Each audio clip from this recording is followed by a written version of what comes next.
ہم نے قرآن کو سمجھنے کے لیے آسان کر دیا ہے، تو کوئی ہے کہ سوچے سمجھے۔ بسم اللہ الرحمن الرحیم۔ قرآن حکیم اور ہماری زندگی کے حوالے سے تفسیر قرآن کے آج کے اس پروگرام میں ہم 12ویں پارہ کا خلاصہ اور اس کے اہم مضامین کا احاطہ کریں گے۔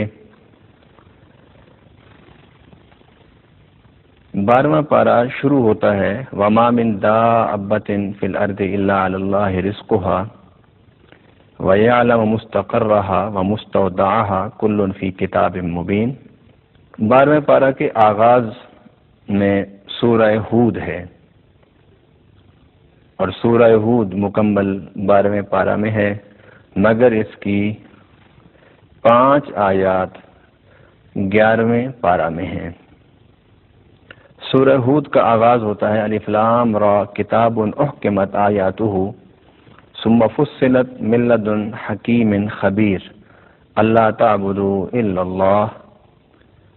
کہ جو قرآن پاک ہے یہ اللہ کی آیات ہیں، اور یہ اللہ کی آیات بہت واضح، بہت مضبوط اور بہت مستحکم ہیں، اور اللہ کی کتاب وحی اور اس کی آیات کا ایک ہی مقصد ہے، اور وہ مقصد اللہ تعبدوا الا اللہ، کہ اللہ کی عبادت کی جائے اور اس کے علاوہ کسی کو اپنا معبود نہ بنایا جائے۔ گزشتہ پاروں میں یہ بات اللہ رب العالمین نے متعدد مقامات پر بڑی وضاحت سے بیان فرمائی کہ عبادت کا معنی ہوتا ہے ان الحکم الا للہ امر اللہ تعبدوا الا ایاہ، کہ حکومت کسی کی نہیں مگر اللہ کی، اور اسی حکومت خداوندی کو قائم کرنا اس کی عبادت کہلاتا ہے۔ گویا الہام، وحی، تعلیمات انبیاء اور تعلیمات رسل کا خلاصہ اور نچوڑ، یا آپ اسے نقطہ آغاز اور نقطہ کمال کہیں تو وہ عبادت خداوندی ہے، یعنی انسانی زندگی کے ہر پہلو میں، ہر گوشے میں اللہ رب العالمین کی بندگی ظاہر ہونا شروع ہو جائے۔ 12ویں پارے کے آغاز میں رب العالمین نے فرمایا کہ زمین میں جتنے بھی چلنے پھرنے والی چیز ہیں، خواہ انسان ہو، حیوانات ہو، کیڑے مکوڑے ہوں، حشرات ہوں، سب کا رزق کی ذمہ داری اللہ کے اوپر ہے۔ سیدنا موسیٰ علیہ السلام نے اللہ سے سوال کیا، اللہ تو رازق ہے، تو رزق کیسے دیتا ہے؟ رب العالمین نے حضرت موسیٰ سے کہا کہ اپنا عصا پتھر پر مارو۔ حضرت موسیٰ فرماتے ہیں جب میں نے پتھر پر عصا مارا تو اس کے اندر ایک اور پتھر نکلا، فرمایا اس پر عصا مارو۔ میں نے اس پر عصا مارا، یکے بعد دیگرے 6 مرتبہ 6 پتھروں پر عصا مارا تو 7واں پتھر نکلا، فرمایا اس پر عصا مارو۔ جب اس پر آپ نے اپنی لاٹھی ماری تو اس کے اندر سے ایک کیڑا نکلا جس کے منہ میں اس کا رزق اور دانہ تھا اور وہ کھا رہا تھا۔ فرمایا موسیٰ ہم اس طرح اپنا جو وعدہ رزق ہے اسے پورا کرتے ہیں۔ ناظرین کرام، سورہ ہود کے دوسرے رکوع میں اور 12ویں پارہ کے پہلے رکوع میں رب العالمین نے پھر قرآن کے اعجاز اور بے مثال اور کتاب اللہ ہونے پر گفتگو فرمائی کہ ام یقولون افترى قل فأتوا بعشر صور مثلہ وادعوا من استطعتم من دونہ صور مثلہ مفتریات وادعوا من استطعتم من دون اللہ ان کنتم صادقین، کہ تم لوگ کہتے ہو کہ یہ قرآن گھڑا ہوا ہے۔ گویا نبی پاک صلی اللہ علیہ وسلم پر یہ اعتراض اور الزام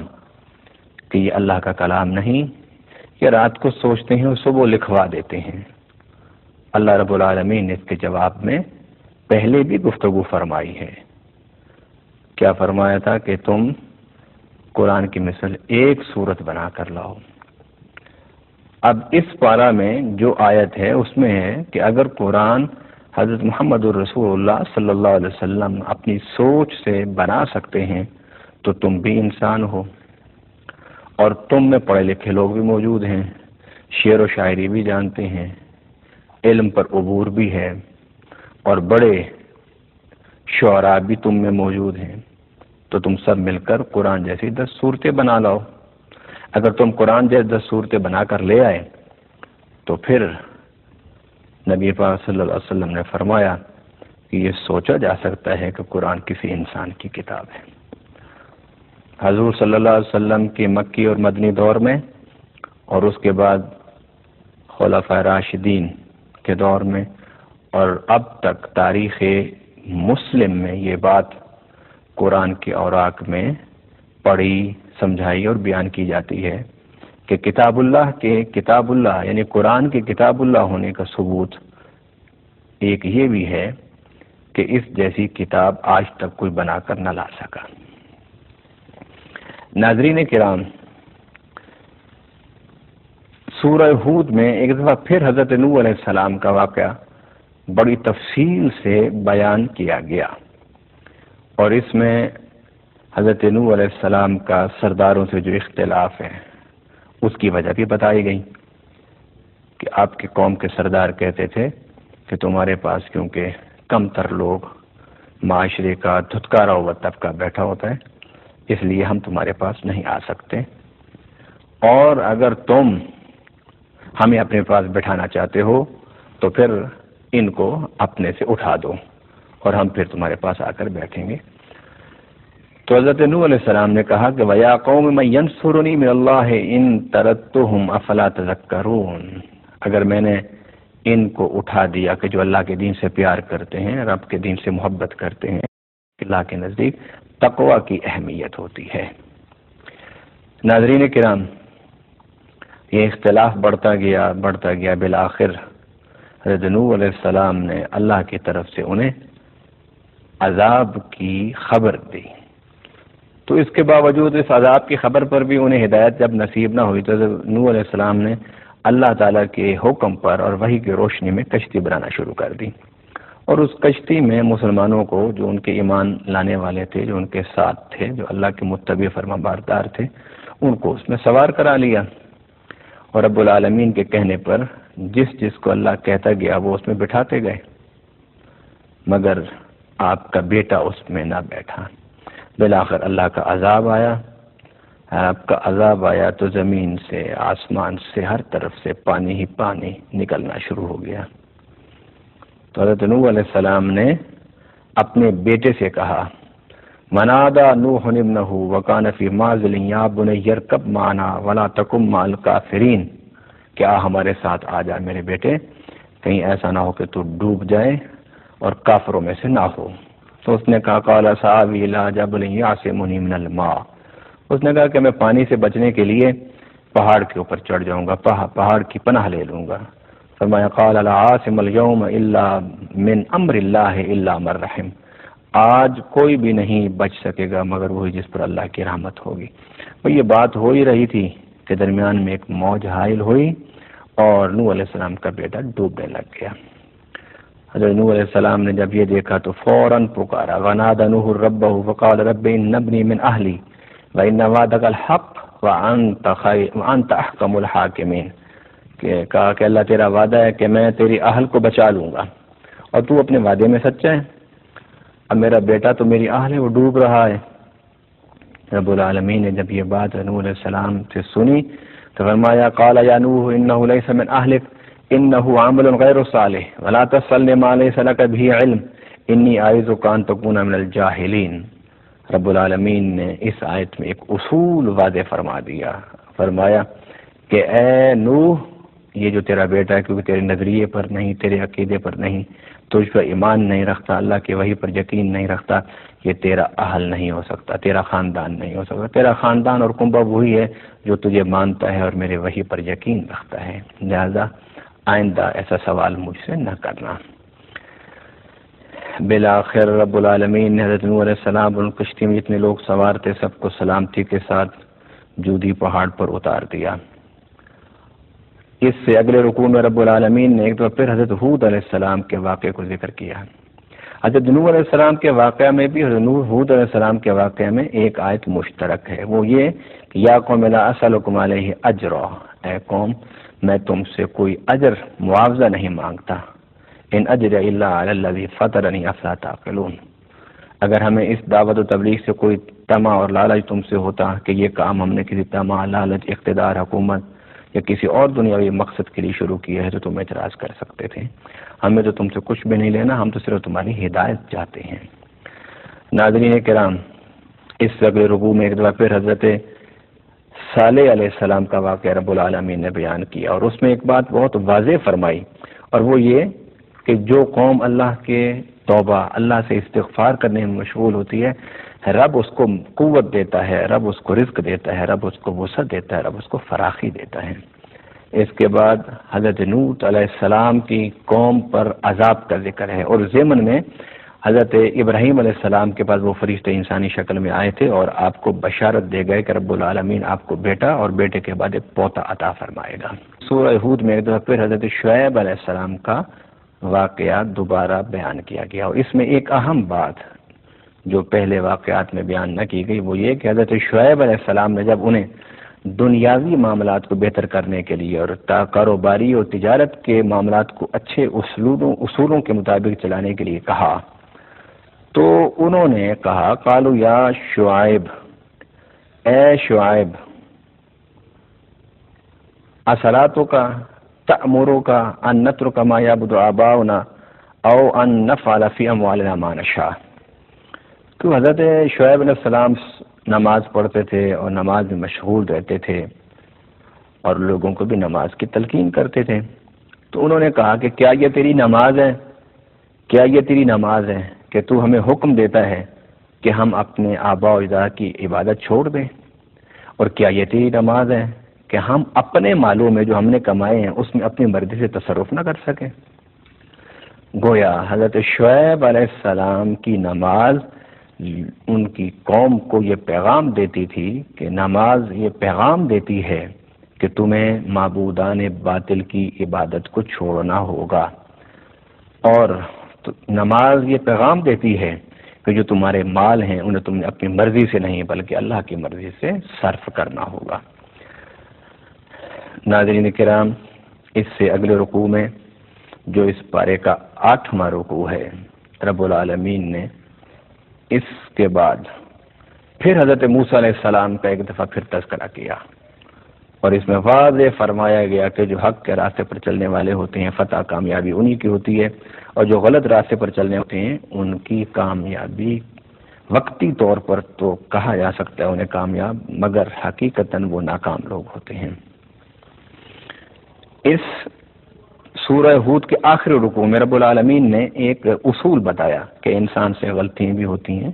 اور انسان نیکیاں بھی کرتا ہے، مگر جس انسان کی نیکیوں کا پلڑا بھاری رہتا ہے اس کے گناہوں کو اللہ مٹاتا رہتا ہے۔ فرمایا ان الحسنات یذہبن السیئات ذالک ذکری للذاکرین۔ ناظرین کرام،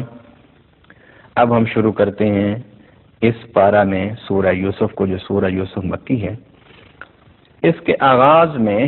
جو بات بتائی گئی وہ یہ کہ اذ قال یوسف لابیہ یا ابت انی رأیت 11 کوکبا والشمس والقمر رأیتهم لی ساجدین۔ حضرت یوسف علیہ السلام نے کہا کہ میں نے خواب دیکھا ہے اے میرے ابا کہ میں نے دیکھا کہ 11 ستارے مجھے سجدہ کر رہے ہیں اور سورج اور چاند بھی مجھے سجدہ کر رہے ہیں۔ تو آپ کے والد گرامی نے کہا کہ بیٹا یہ خواب کسی کو بیان نہ کرنا کیونکہ اس سے لوگ تم سے حسد میں مبتلا ہو جائیں گے۔ اور ہوا بھی ایسے کہ حضرت یعقوب علیہ السلام کی محبت حضرت یوسف علیہ السلام سے زیادہ تھی، کیونکہ آپ اپنے نظر بصیرت سے دیکھ رہے تھے کہ یہ میرا بیٹا آنے والے وقت میں میری نبوت کا امین بنے گا۔ اور آپ کے جو باقی جو بیٹے تھے 11، ان میں جو 10 تھے حضرت بنیامین کے علاوہ، وہ ماں کی طرف سے آپ کے بھائی نہیں تھے، باپ کی طرف سے بھائی تھے۔ انہیں حسد تھا کہ باپ کی ہر وقت توجہ جو ہے وہ یوسف پر رہتی ہے،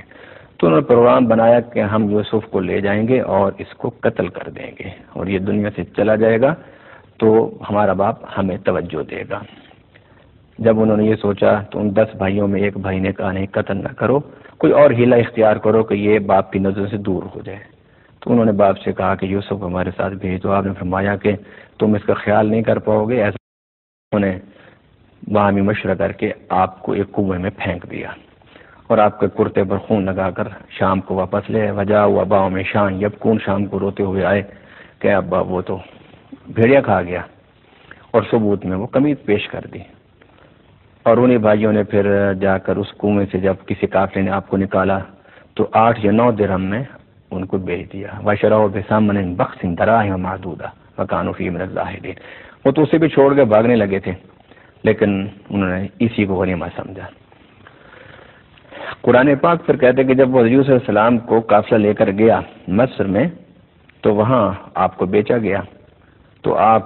عزیز مصر کے محل میں پہنچ گئے، تو وہاں زلیخا آپ کے حسن کی پر شیدائی ہو گئی۔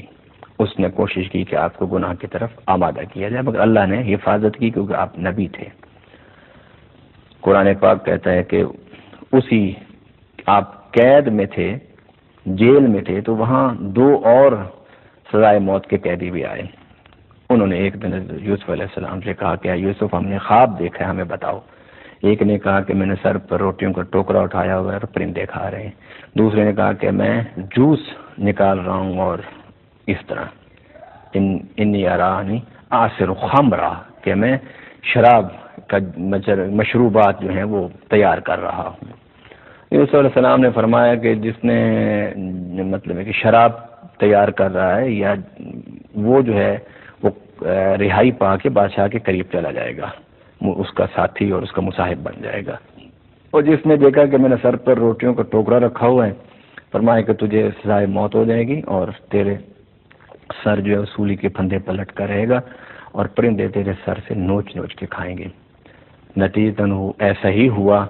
کہ اس کو سزائے موت ہو گئی اور دوسرا رہا ہو کر بادشاہ کے دربار میں پہنچ گیا۔ جب وہ دربار میں جانے لگا تو حضرت یوسف علیہ السلام نے اسے کہا کہ اگر بادشاہ کے قریب جب پہنچنا تو اسے کہنا کہ ایک بے گناہ شخص جو ہے وہ جیل میں ہے۔ قرآن پاک میں ہے کہ وہ وہاں گیا اور بھول گیا۔ اسی اثنا میں بادشاہ نے خواب دیکھا، تو اس خواب کی جب تعبیر پوچھی تو اس دربار میں کوئی بتانے والا نہیں تھا، تو اس شخص کو یاد آیا کہ جیل میں میرا ایک ساتھی تھا جس نے مجھے خواب کی تعبیر بتائی تھی اور بڑی صحیح تعبیر تھی۔ تو دربار سے اجازت لے کے جیل خانے گیا اور حضرت یوسف علیہ السلام سے بادشاہ کے خواب کی تعبیر پوچھ کر آیا۔ جب خواب کی تعبیر پوچھ کر آیا تو بادشاہ اس تعبیر کو سن کے متاثر ہوا۔ اس نے کہا کہ بلاؤ اس قیدی کو۔ تو یوسف علیہ السلام نے کہا کہ میں اس وقت تک قید سے باہر نہیں آؤں گا جب تک کہ میری برات کا اہتمام نہیں کیا جائے گا۔ اللہ اکبر، اللہ اکبر۔ حضرت یوسف علیہ السلام جیل میں رہے اور آپ نے اپنی برات کے لیے کہا، تو جب برات کے لیے بات ہوئی، آپ کی بے گناہی کے لیے بات ہوئی، تو اس وقت پھر قرآن کہتا ہے کہ قالت امرأۃ العزیز الآن حسس الحق انا راودته عن نفسه وانه لمن الصادقین۔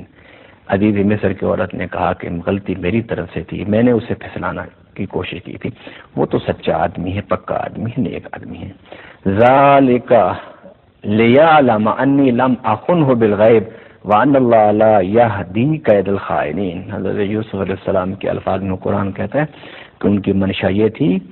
کہ عزیز مصر کو پتہ چلے کہ میں نے اس کے حق میں کوئی خیانت نہیں کی، نہ ہی میں نے خیانت کی کوشش کی۔ ناظرین کرام، اس واقعے کا اختتام اس آیت پر ہوتا ہے، اس پارے کا اختتام اسی آیت پر ہوتا ہے جس میں حضرت یوسف علیہ السلام نے عزیز مصر کے سامنے واضح کیا کہ میں نے تیری عزت میں کوئی خیانت کی کوشش نہیں کی، اور عزیز مصر کی بیوی نے بھی یہ کہہ دیا کہ وَإِنَّهُ لَمِنَ الصَّادِقِينَ۔ اس لیے کہ یوسف علیہ السلام نے نبوت و رسالہ، نبوت کا اعلان کرنا تھا، تو کہیں ایسا نہ ہو کہ آنے والے وقتوں میں کوئی بھی دوبارہ کوئی سازش کر کے آپ کے کردار کو مسخ کرنے کی کوشش کرے۔ اس لیے آپ نے جیل سے نکلنا زیادہ اہم نہ جانا، بلکہ اپنے کردار کے حوالے سے صفائی کو زیادہ اہم جانا۔ گویا اس پارے کے اختتام پر رب العالمین نے اس بات کی وضاحت فرما دی کہ حضرت یوسف علیہ السلام کو جس الزام میں قید میں رکھا گیا تھا اس سے یوسف علیہ السلام بری ہیں۔ رب العالمین ہمیں بھی اپنے کردار کو، اپنی جوانی کو حضرت یوسف علیہ السلام کی اس مضبوط کردار کی روشنی میں سنوارنے کی، اپنانے کی، بنانے کی توفیق عطا فرمائے۔ وما علینا الا البلاغ المبین۔ در اکرام